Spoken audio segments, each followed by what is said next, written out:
Parle-nous, édifie-nous, Jésus.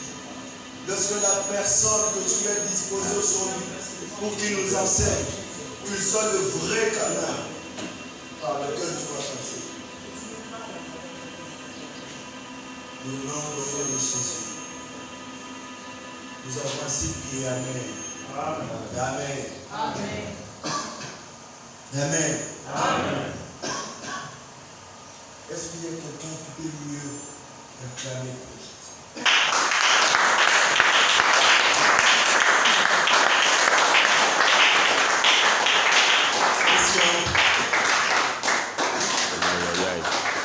Est-ce qu'on peut mieux acclamer pour Jésus? Est-ce qu'on peut bien le faire? Est-ce qu'on peut bien le faire? Amen, amen. La Bible dit qu'on doit mieux accueillir ceux qui nous enseignent de la part du Seigneur. Amen, amen.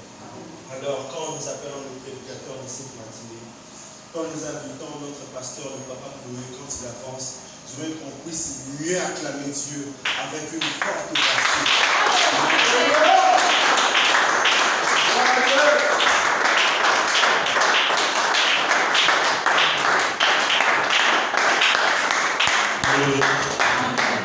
Alléluia. Amen.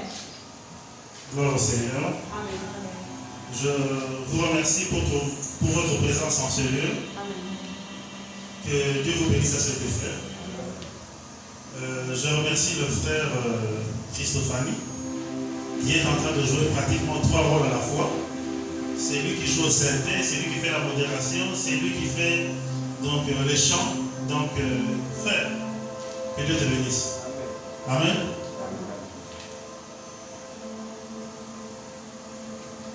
On peut s'asseoir s'il vous plaît.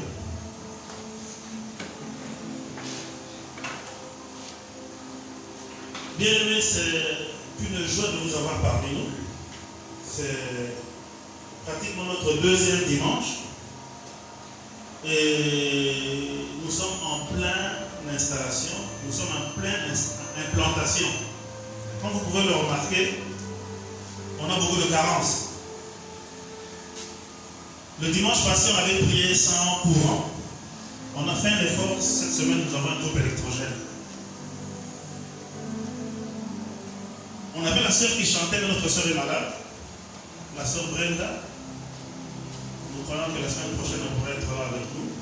Et pour le moment, nous avons la batterie. Il n'y a personne pour jouer la batterie. Nous avons la guitare basse. Il n'y a personne pour jouer la guitare basse. Et ce sont nos prières que Dieu puisse nous envoyer. Parce que la moisson est grande, mais il y a peu de fruits. Amen. Amen. Parce que dans la moisson, il n'y a pas que la prédication. Il n'y a pas que les enseignements. Mais la musique est un pilier important. Amen. Amen. Amen. Le thème d'aujourd'hui est enfant de Dieu. Amen. Je suis enfant de Dieu. Répétez après moi s'il vous plaît. Je suis enfant de Dieu. Je suis enfant de Dieu. Nous le lirons dans le livre de Jean. Pour ceux qui ont des Bibles, vous pouvez prendre votre Bible. Jean chapitre 1. Jean chapitre 1 du premier verset au 17e. Est-ce qu'on peut se lever pour lire la parole de Dieu, s'il vous plaît? Au commencement était la parole, et la parole était avec Dieu, et la parole était Dieu. Elle était au commencement avec Dieu. Toutes choses ont été faites par elle, et rien de ce qui a été fait n'a été fait sans elle. En elle était la vie, et la vie était la lumière des hommes. La lumière luit dans les ténèbres, et les ténèbres ne l'ont point reçue. Il y eut un homme envoyé de Dieu, son nom était Jean. Il vint pour servir de témoin, pour rendre témoignage à la lumière, afin que tous ceux qui crussent par lui, il n'était pas la lumière, mais il parut pour rendre témoignage à la lumière. Cette lumière était la véritable lumière qui, en venant dans le monde, éclaire tout tout homme. Elle était dans le monde et le monde a été fait par elle. Et le monde ne l'a pas connue. Elle est venue chez les siens et les siens ne l'ont point reçue.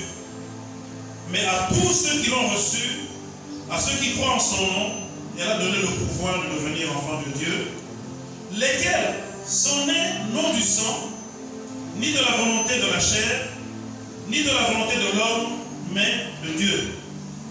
Et la parole a été faite chair, et elle habitait parmi nous, pleine de grâce et de vérité, et nous avons contemplé sa gloire, une gloire comme la gloire du Fils unique venu du Père. Jean lui a rendu témoignage et s'est écrié, c'est celui dont j'ai dit, celui qui vient après moi, qui m'a précédé, car il est avant moi. Et nous avons tous reçu de sa plénitude et grâce par grâce, car la loi a été donnée par Moïse, mais la grâce et la vérité sont venues par Jésus-Christ. Amen. Dieu Tout-Puissant, voici ta parole. Nous savons que tu ne l'envoies en vain. Éternel Dieu Tout-Puissant, avant qu'elle ne rentre à toi, laisse que le message que tu as voulu nous communiquer ce matin puisse entrer dans nos cœurs. Dépose-le toi-même au fond de notre cœur, au fond du cœur de chacun d'entre nous, afin qu'elle puisse avoir de l'effet et que tout cela soit pour ta gloire. Ainsi nous en nom de Jésus-Christ. Amen. Amen. Amen. Amen. Bien-aimés,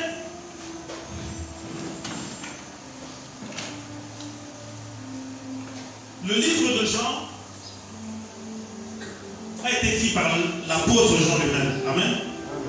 Jean, c'était le plus jeune de tous les apôtres. D'ailleurs, on l'appelait l'apôtre que Jésus aimait. C'était le plus jeune, il était très attaché à Jésus-Christ.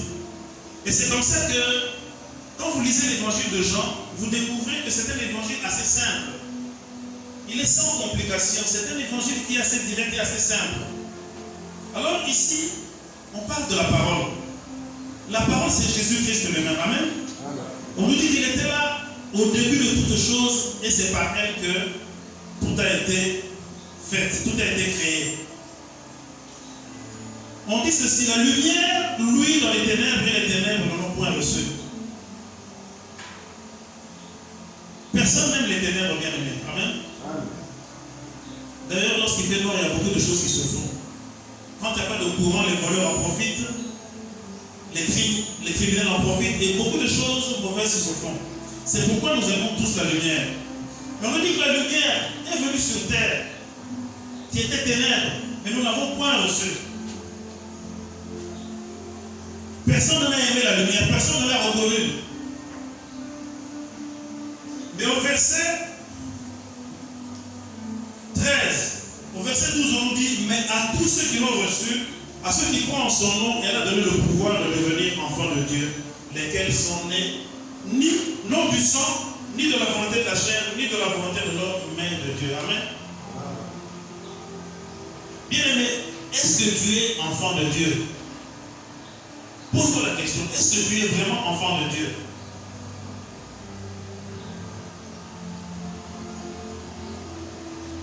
Moi, je me suis posé la question, est-ce que je suis enfant de Dieu? Et si je suis enfant de Dieu, comment est-ce que je suis devenu enfant de Dieu? Bien aimé, je suis né d'une famille chrétienne. Lorsque je suis né, mon père était déjà chrétien.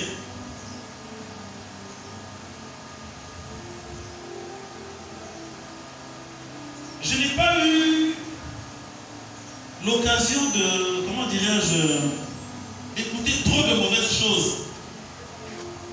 Je peux même dire que je n'ai pas eu cette grâce-là. Ça va peut-être vous étonner que je parle de la grâce d'écouter de mauvaises choses. Vous allez comprendre pourquoi. Je n'ai pas vraiment eu l'occasion dans mon bas âge de vivre dans le péché. Et d'ailleurs, la plupart des enfants qui naissent dans des familles chrétiennes croient être sauvés. Amen. Amen. Moi, je croyais que j'étais sauvé parce que mon père était pasteur. Je croyais que j'étais sauvé parce que mon père était pasteur. Je croyais que j'étais sauvé parce que mes parents priaient pour moi. Je croyais que j'étais sauvé parce que j'allais à l'église tous les dimanches. Mais le jour où j'ai rencontré Christ, ça m'a choqué de savoir que je n'étais pas sauvé. Amen. Je me rappelle une fois, je prêchais à une église à ma campagne.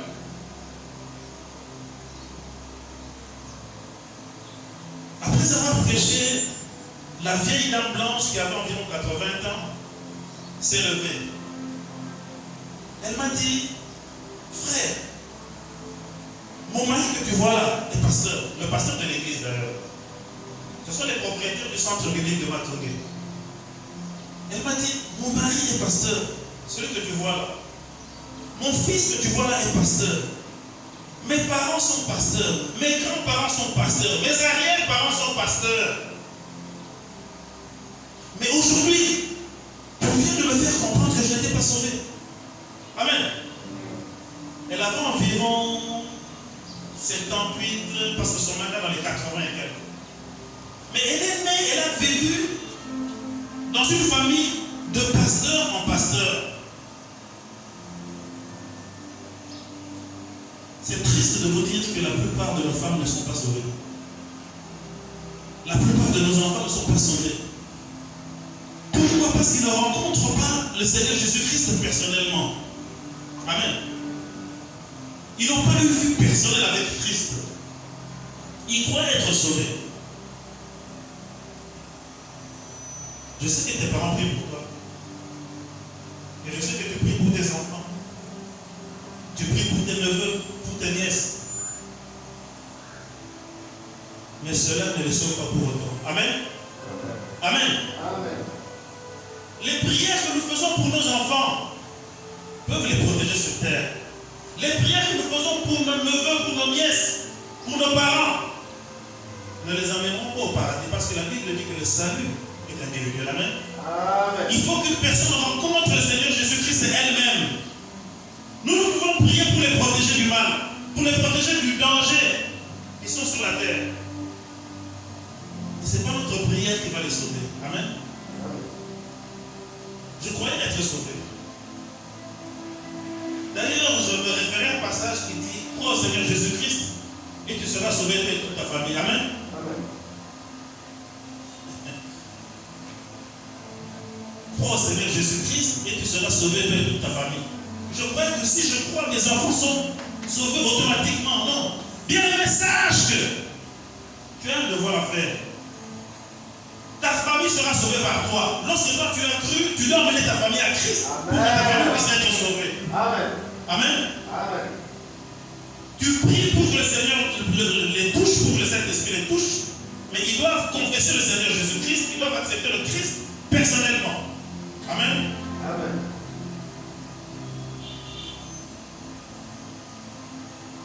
Bien-aimé, est-ce que tu es sauvé? Amen. Cette vieille dame blanche qui me dit, frère, que Dieu te bénisse. Depuis que je suis né dans les prédications. Je suis né dans la parole de Dieu. Mais je n'ai jamais entendu une parole de Dieu qui m'interpelle. Amen. Amen. Amen. Bien, mais est-ce que la parole de Dieu t'interpelle à faire quelque chose? Est-ce que la parole de Dieu t'appelle à te repentir? Est-ce que la parole de Dieu t'appelle à recevoir le Jésus-Christ comme Seigneur et Sauveur?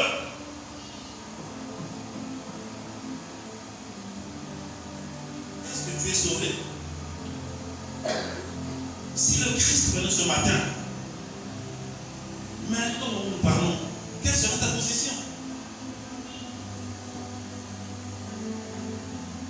Nous allons lire un autre passage dans Matthieu 7, à partir du verset 15.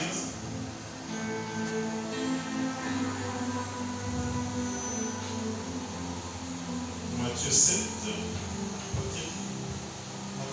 à partir du verset 15.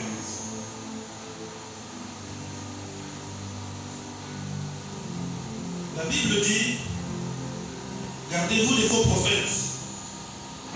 Ils viennent à vous en vêtements de brebis, dont dedans ce sont des loups ravisseurs. Vous les reconnaîtrez à leurs fruits. Cueillez donc les uns sur les épines ou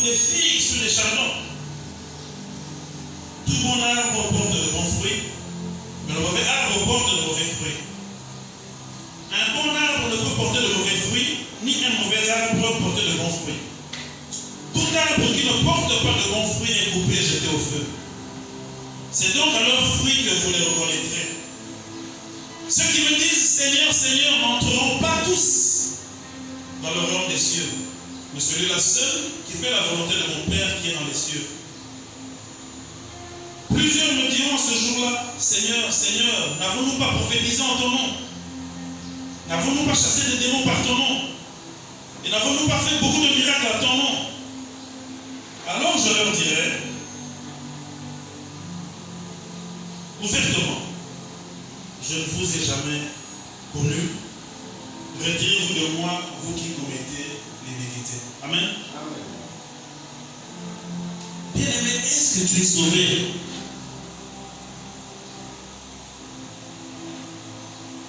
Tu vas me dire peut-être que tu as reçu le Seigneur Jésus-Christ comme Seigneur et Sauveur.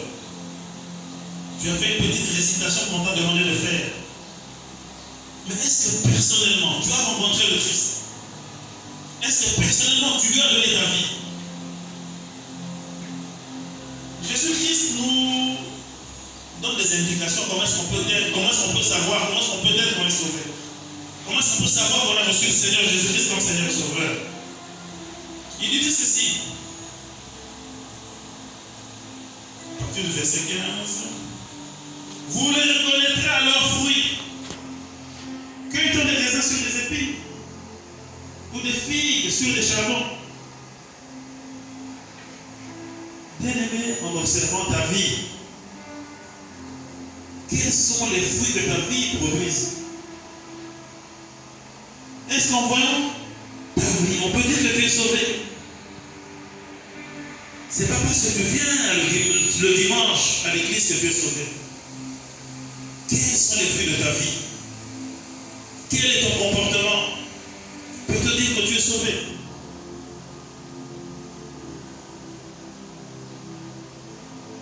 Ce qui est le plus choquant, c'est qu'il y a même des serviteurs de Dieu qui ne sont pas sauvés. Il y a même des prophètes qui ne seront pas sauvés.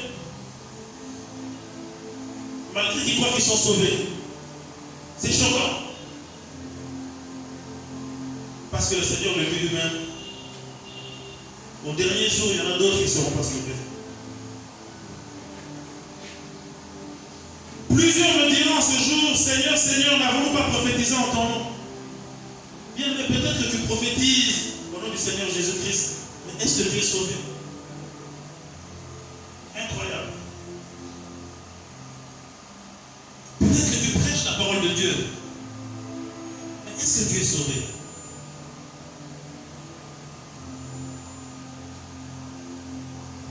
Seras-tu parmi les quelques personnes qui ont chassé des démons, mais qui ne seront pas sauvés?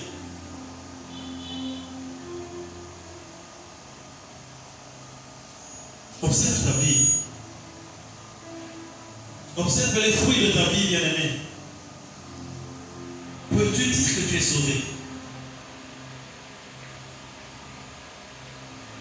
Le Seigneur dit, alors je leur dis ouvertement, je ne vous ai jamais connu. Retirez-vous de moi, vous qui commettez l'iniquité. C'est choquant. Après avoir vécu toute une vie, peut-être de prière, peut-être d'abstinence, une vie peut-être croyant être dans la sainteté, mais se voir refuser le salut au dernier jour.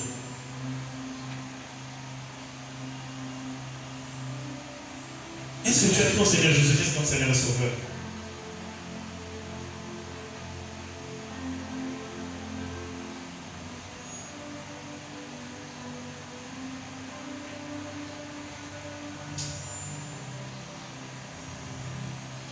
Cette dame a pleuré.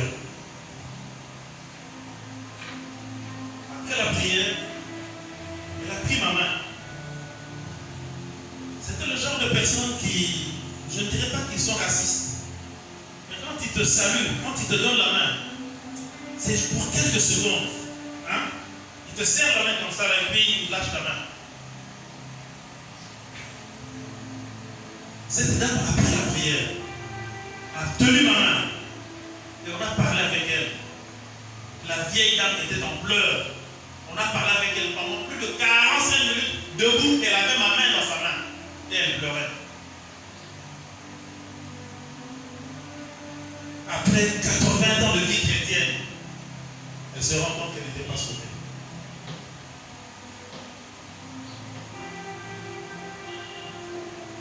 Femme de pasteur, fille de pasteur, mère de pasteur, petite fille de pasteur, famille de pasteur. Bien-aimé, as-tu rencontré le Seigneur Jésus-Christ personnellement? L'as-tu invité à venir dans ta vie? Afin que ta vie puisse changer, afin qu'il puisse la diriger, afin que le Saint-Esprit puisse résider en toi.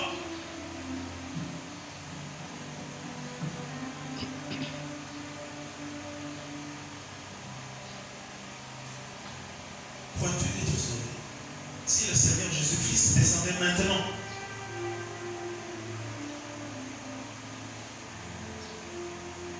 crois-tu être sauvé?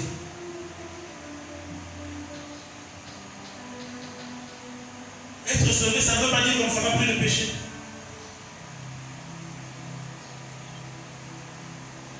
La différence entre un pécheur et un chrétien, tous peuvent faire des péchés. Mais le pécheur vit dans le péché. Amen. Amen. Amen. Le pécheur vit dans le péché, mais le chrétien ne vit pas dans le péché. Il commet des péchés et il se répand. Amen. Amen. Crois-tu être sauvé? As-tu reçu le Seigneur Jésus-Christ comme Seigneur et Sauveur? Personnellement.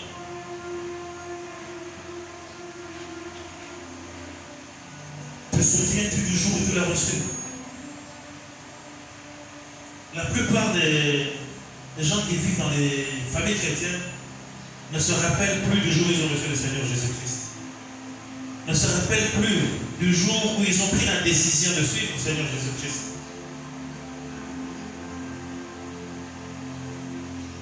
Tu es peut-être chrétien bien-aimé, mais si tu ne te rappelles pas du jour où tu as reçu le Seigneur Jésus-Christ, là où tu es, dans ton cœur,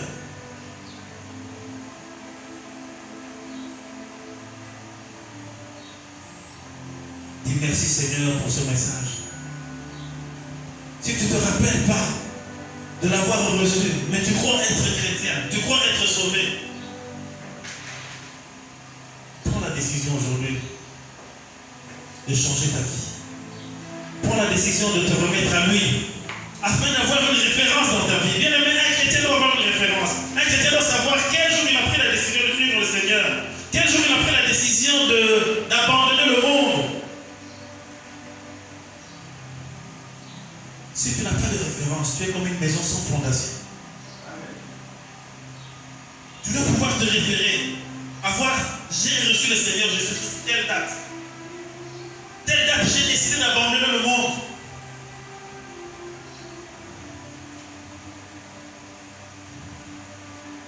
Sinon, au dernier jour, tu risques d'être déçu. Nous allons lire un dernier passage.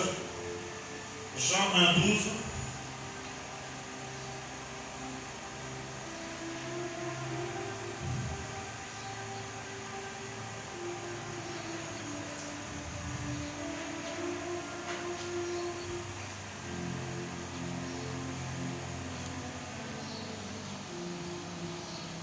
Bien aimé, le Seigneur vous donne une occasion.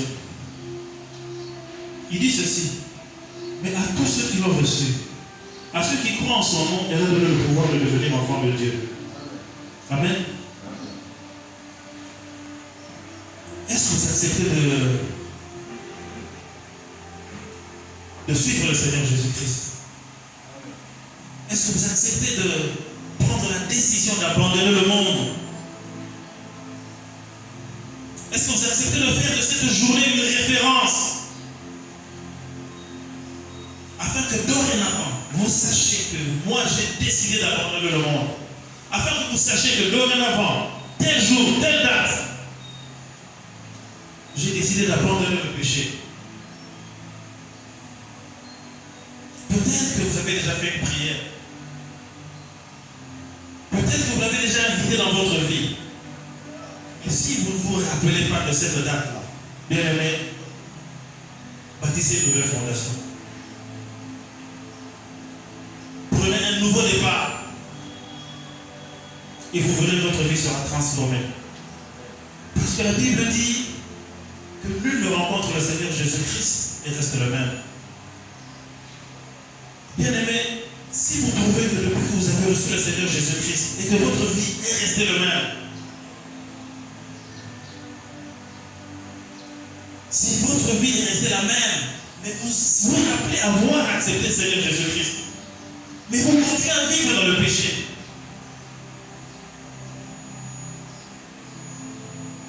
prenez une décision. Prenez une décision. Prenez une nouvelle date. Prenez un nouveau départ. Afin de bâtir une nouvelle fondation avec le Christ. Nous allons fermer nos yeux et nous allons prier. Chacun va prier. Prendre un nouveau départ, une nouvelle décision. Afin de bâtir une nouvelle fondation avec Christ. Un nouveau départ. Voir votre vie transformée. Avoir une référence. Je vais prier et vous allez suivre après moi. Une toute petite prière. Faites-la avec conviction. Et vous retiendrez la date d'aujourd'hui. Seigneur Jésus, je sais que tu frappes à ma porte. Tu veux entrer dans ma vie. Parce que la Bible dit, nul ne vient au Seigneur si toi tu ne l'appelles. Aujourd'hui tu m'appelles encore à bâtir une nouvelle vie, un nouveau départ, une nouvelle fondation, afin que ma vie puisse être changée. Merci de frapper à ma porte. Je l'ouvre, Éternel. Entre dans ma vie. Prends possession de ma vie. Change ma vie. Bouleverse ma vie. Occupe ma vie. Et que le Saint-Esprit réside en moi à jamais. Merci Seigneur. Dieu Tout-Puissant, voici ton peuple qui a voulu renouveler sa foi, a voulu prendre un nouveau départ avec toi. Merci Seigneur. Merci Seigneur pour ce nouveau départ. Pour chacune des personnes qui est en Seigneur.